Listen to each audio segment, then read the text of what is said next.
Unwise to your presence, a lanky young man presses the handset against his flushed cheek. His tie is loose.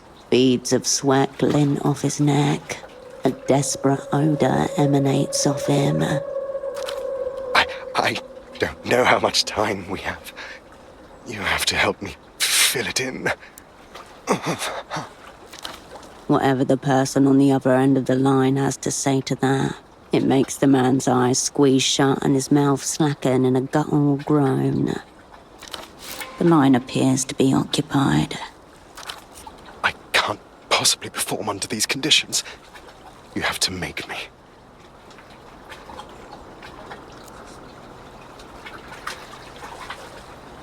The gap. I'm not even worthy to approach it on hands and knees. My little heart wouldn't be able to take it. So this is what the miracle looks like firsthand.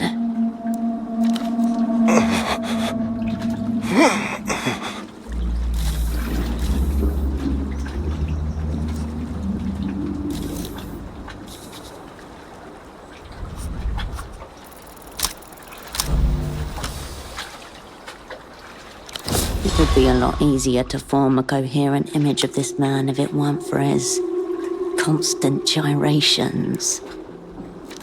The slow rhythm is hypnotic, obliterating all other possible observations about his person.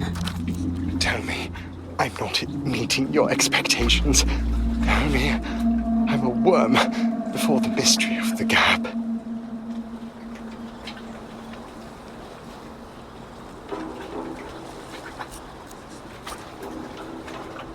Turn in, turn in. No revelation is at hand. The rough beast continues his mad gyrations. So close.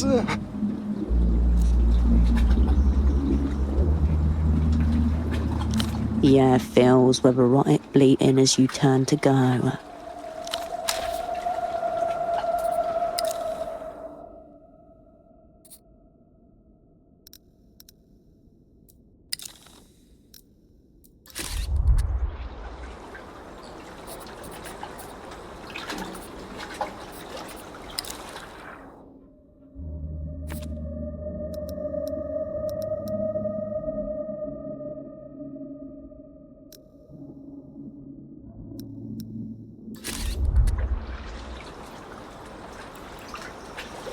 Deadlines. Yes, I'm missing them. I need to... The air fills with erotic...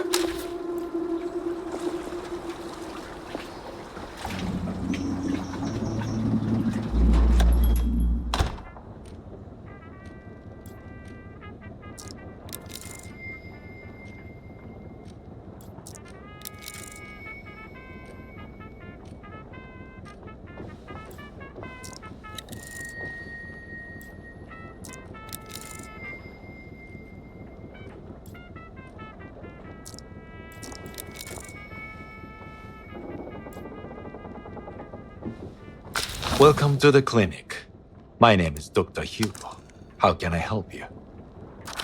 The man takes a measured sip of water from a clay cup as he eyes you carefully. The recirculated air smells like antiseptic and wet dog hair.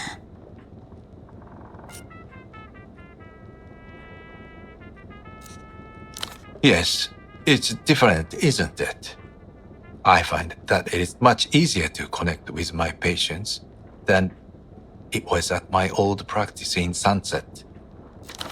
The heavy floorboards are spotted with motor oil and boot prints.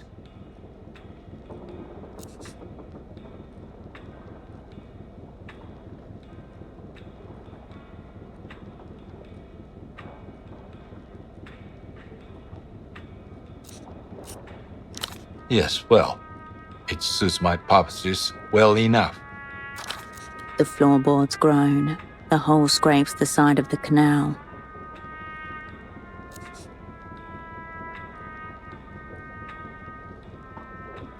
Family medicine. Oh. You just make out the sounds of the ex-pilots blabbering at one another, though their words remain indistinct.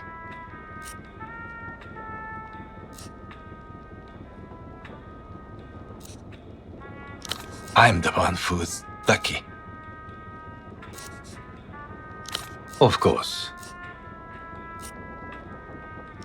Of course. What can I help you with? Without a prescription. I suppose I could sell you some melatonin tablets.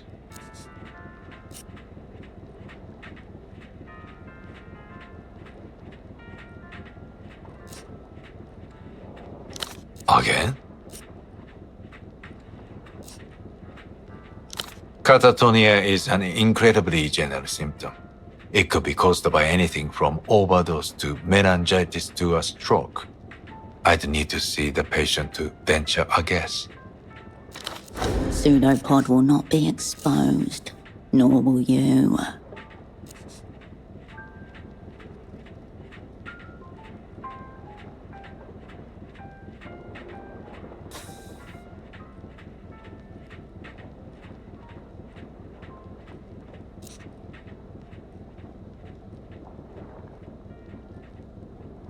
No, it would all be guesswork, which is unwise, medically or ethically. Someone would be reckless enough to diagnose a patient in absentia. I don't recommend such a doctor at all.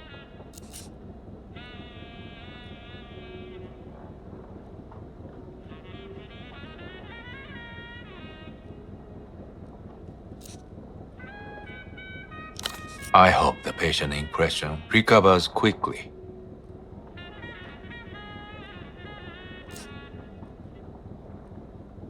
By all means.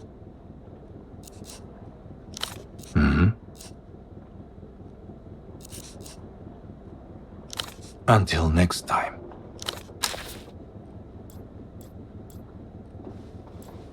The one personal touch in the otherwise sterile, blank clinic. The wall has been decorated with photographs, documents, evidence of Dr. Hugo's existence. Lights glint off the glass as you read what's under them. Multiple medical school degrees and a City of Portofino license to practice, issued by the Portofino Board of Medicine to a Hugo Hayato. The license is real, but it's out of date. There's a faded stamp half hidden behind the frame. The renewal date reads Octos 91. Perhaps something to confront the good doctor about. A collage of someone else's life begins to take form in front of you. Moments caught, suffocated, pinned under glass.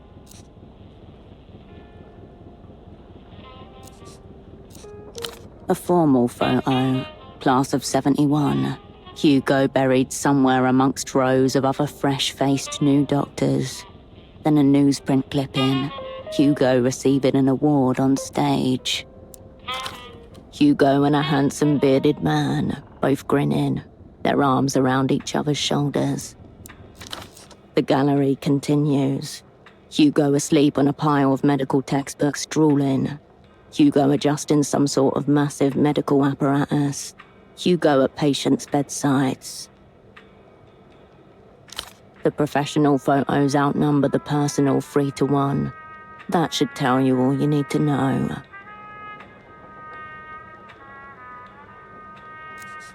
There are many pictures of a much younger Hugo and a woman with a heart-shaped face. At his medical school graduation, at a fancy dinner, both of them grinning on a broad walk somewhere, her in a white pantsuit and Hugo in a charcoal robe. A simulation of company, carefully arranged on the walls to keep him surrounded through the long days.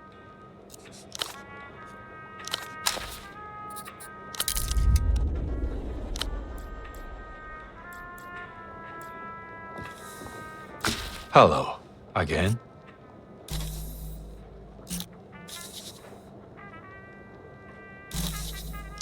Yes, of course. Until next time.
An altar to Belarus, the bazaar's unofficial patron star.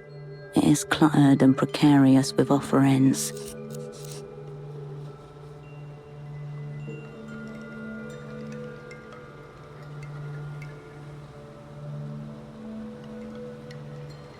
A spectacle of Porphyrian humanity, the steps worn with years of its visitors' hope and grief. Whatever their meaning, they were enough to summon you here, now to this shrine rammed into the side of the city. Ink stains and knife scratches adorn the shrine, jagged words cast toward the flickering skies. In your guiding, we learn. Do you envy our brief, searing lives? Marco loves Puss Puss. As youth, a collection of cheap plastic photo frames, haphazardly arranged on a red checkered tablecloth. Each heavy with significance, all of it lost on you. Between them lie offerings and totems, a necklace, some out-of-circulation coins, an old packet of smokes.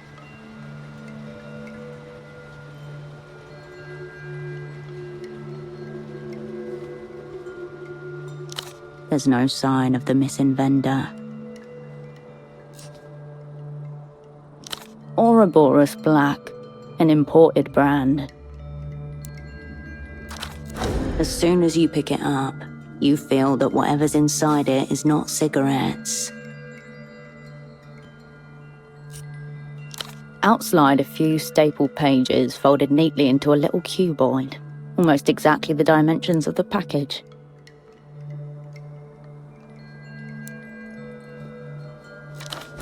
Paper ages quickly exposed to the greasy, moist air around the docks. This hasn't been out here for more than a week. Rite of passage. It's an exit visa. Permission to travel freely out of Portofino.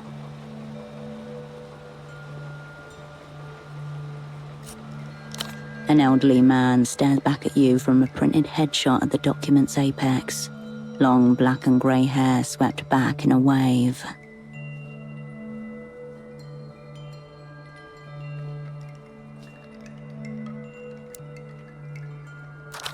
Augustino Dante, according to the name on the pages.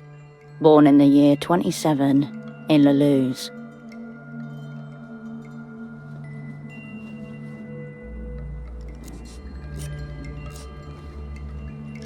The name, who knows?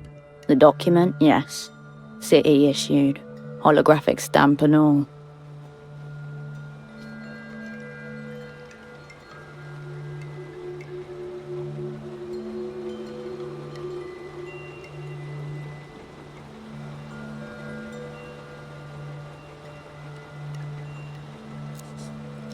You refold the pages along their elaborate creases and return them to the package.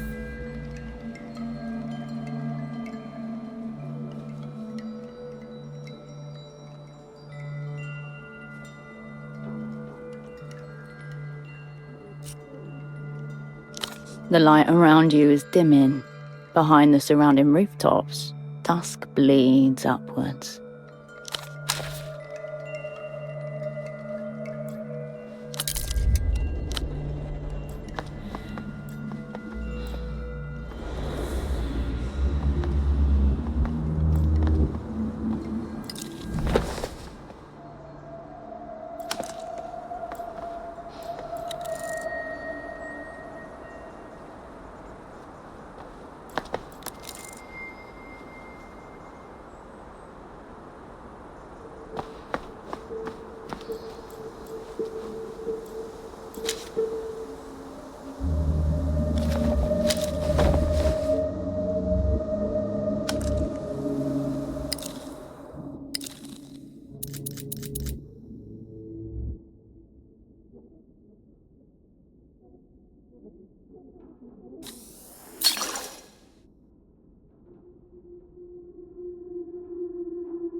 Wild boar piglets snuffle through the city's trash, still wearing the stripes of babyhood like halitosis humbugs.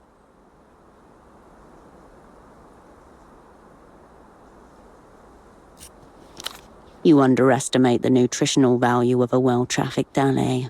Plus, with noses that adorable, there will always be kind citizens to leave out some kibble.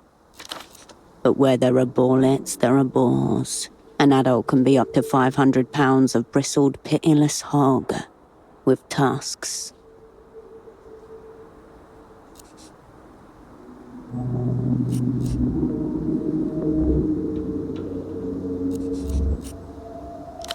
Yes. You scan from left to right, checking the alley's tangled contours for a hint of hairy maternal rage. There is none. Wrong. Spooky. You leave the boars to their devices.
You step over the threshold and into a memory.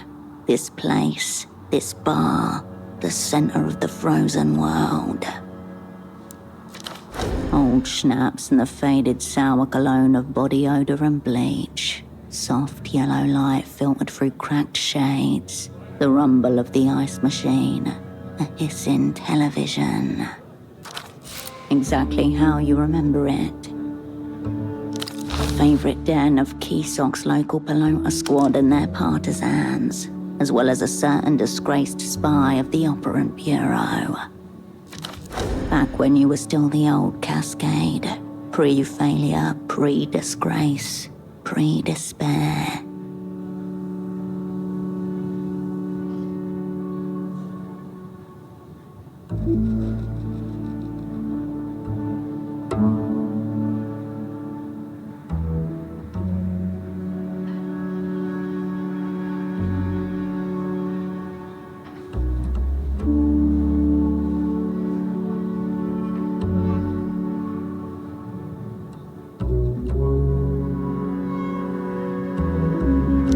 Stale air circulates your lungs.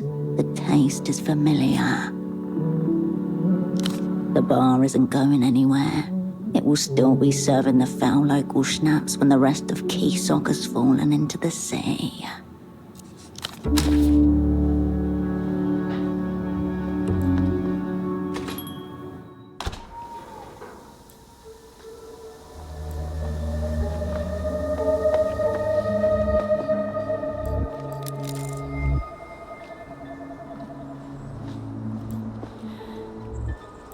I can do this. I can take you on. I'm your man. I'm your man. I'm your man. The middle-aged man cranes his neck to look at the top of the pylon. You can see the blue fabric of a worker's uniform under his high-vis vest. A familiar dolphin logo on his shirt, peeking out above his arm.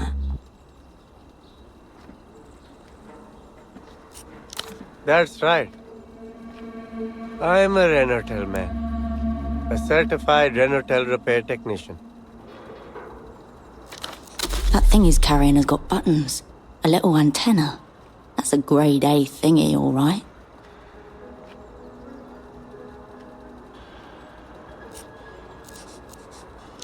You'll have to be more specific. Seen a couple of guys who match that description. Not that I pay much attention to them. The uniform of all those type of men. You'll have to give me something else. I don't think I'm tall enough to see other men's bald spots. They're quite common as well, you know? Good point. It's been a while since I saw them. Long enough that I don't remember where. Right you are. None that I know of. Which reminds me, I really should get around to registering for a GP. It won't do him much good. His body's reaching the point where aches and pains are par for the course. I can tell you that it's Renotel's longest running and top performing fixed line.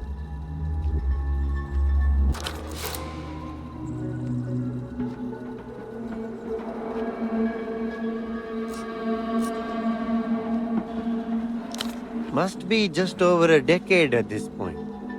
It's actually the last payphone in Portofino to still be running the old way. Now they've all gone wireless. The line cannot go down, not even for a second, which means it cannot be serviced or upgraded. First thing they taught me when I joined.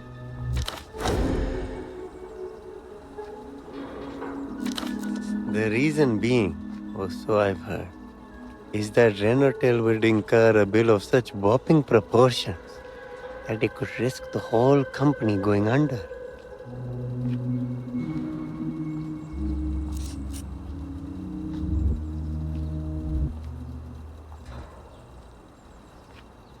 No further details, unfortunately. It's just one of those stories that gets circulated among the staff. The unrealized loss, they call it. The company's big secret. Knowing away at its foundation like a rat in the shadows. No, that kind of thing isn't for me. It's just part of the job to know about it. Make sure it stays operational.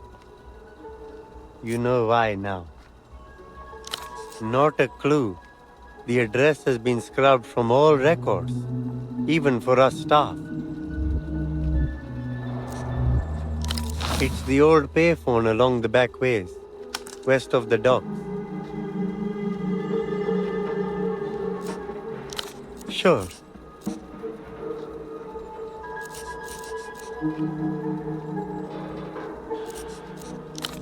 Oh, it's just me trying and failing to do my job. Again. A feeling you know well enough. It's embarrassing, really.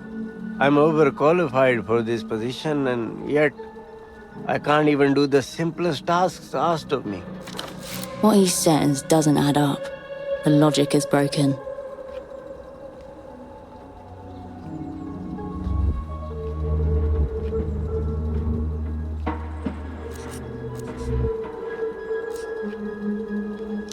Now I've said it out aloud. Yes, I would agree. Put it this way. I'm a qualified engineer with years of experience, just not in this particular field.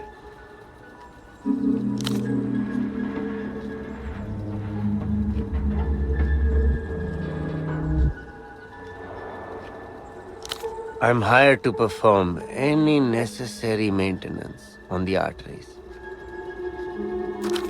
Technical words that only mean something to those with the prerequisite knowledge. Arteries, rivers of blood, coursing under all.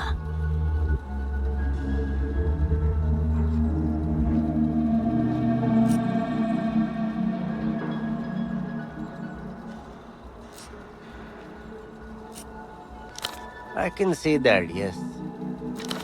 The wireless phone network is routed through electronic boxes called arteries.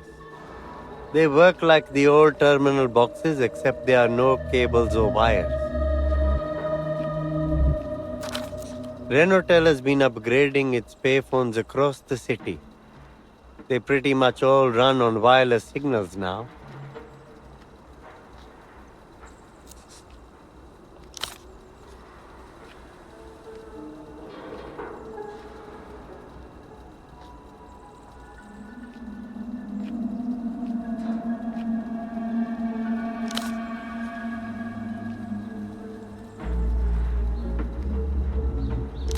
The owner of Renotel, the rich guy at the top of it all. The company is named after him. Imagine being the one man in charge of telecommunications across the city.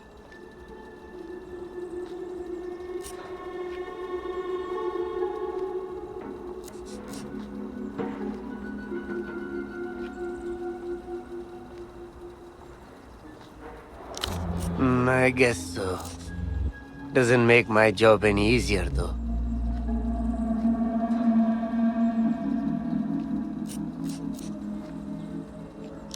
Yes, one of the old terminals. It's a terrible tangle of cables up there, but I can handle that. The part I'm struggling with is climbing up this ladder. I'm acrophobic, one of my many fears. Seems he has the shakes. He should never have applied for the job, though actually been given it.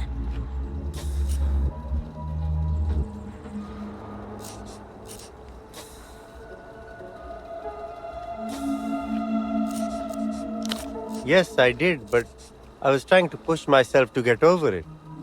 Plus, there aren't many other jobs I can get.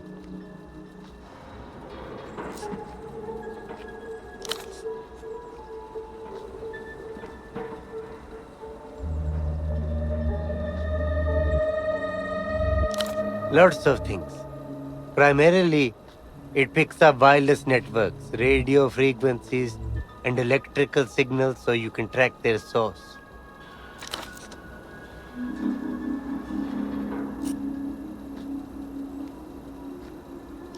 It would be more relevant to my experience.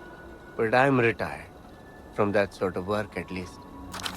Old technology is one of the few places the past can still be touched. I wish I could say that. But it's an integral part of my job.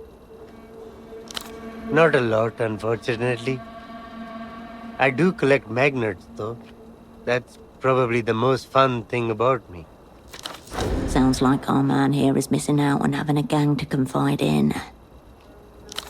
It's a lifetime hobby.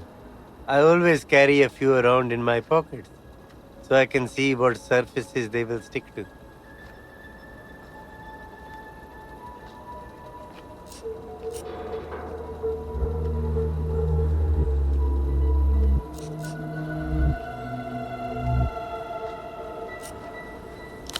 I've got some years left in me yet, I hope. Of course. Sure.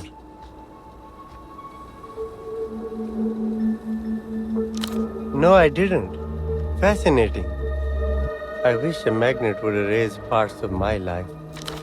The disc blooms like ruby flowers in the reflection of his lenses. He looks to the distance, at the jagged edge of the city's skyline, star black above, while below it glows yellow with the dot-to-dot of high-rise living. A silence forms uneasily between you. The city. I've barely taken it in. Ever since I got here, I've been wearing a veil, hiding myself. Not knowing who I am or what I am doing.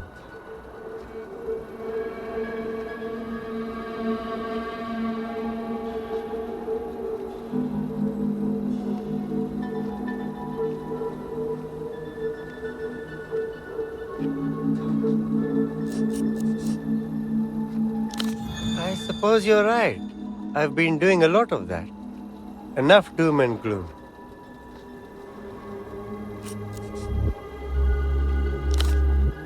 Where to even start? I'm scared of heights, wild boars, drains, tuk-tuks, teenagers, the moon.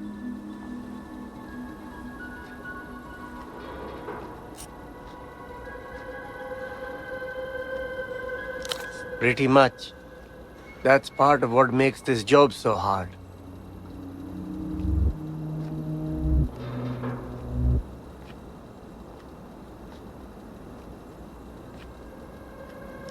If only it were that easy. When you're being chased by bills, among other things, you are forced to take whatever you can get.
I can't disagree.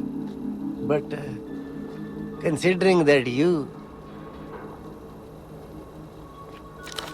He means to insult you, but he has manners enough to get your permission first.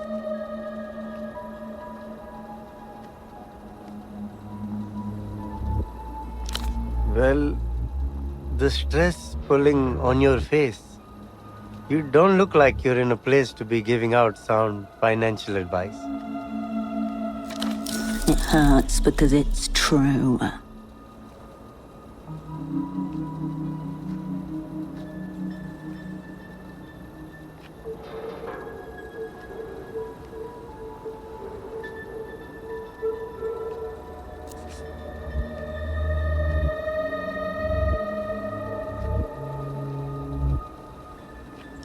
Apologies. I should have made a better judgment. Let's discuss something else. You haven't been there. He doesn't answer, at least not with words. I've had them for about a decade. I only had one or two at first, then slowly acquired more and more over the years. Scared of that too.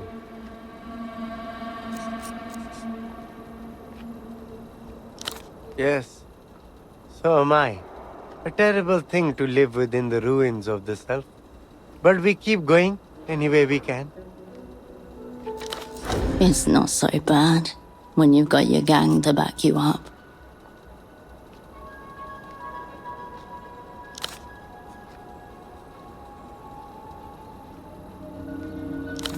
Same as everyone else.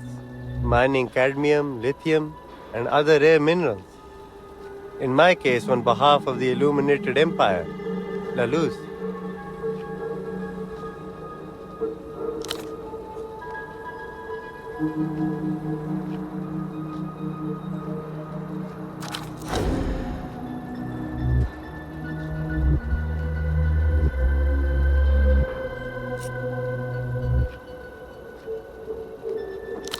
Not for any good reason. It hardly supports life, but is all too ready to offer up a drawn-out death. I saw much of it up there. Burned to the inside of his eyes. Statistically, there is more death happening around us here, but it is much crueler on the moon. Perhaps because the spirit is divorced from its home soil and cannot so easily return.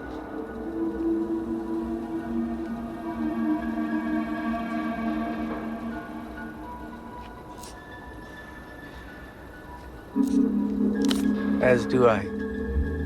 It's a comfort to know that I won't have to travel hundreds of thousands of kilometers through space at least.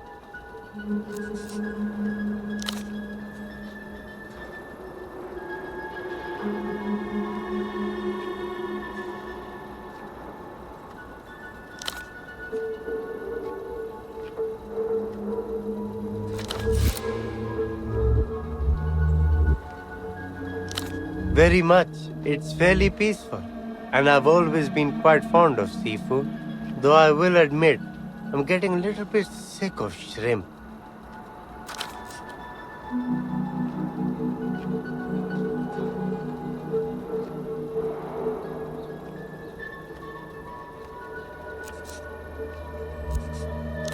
As you depart, the chant of "I'm your man" starts back up behind you.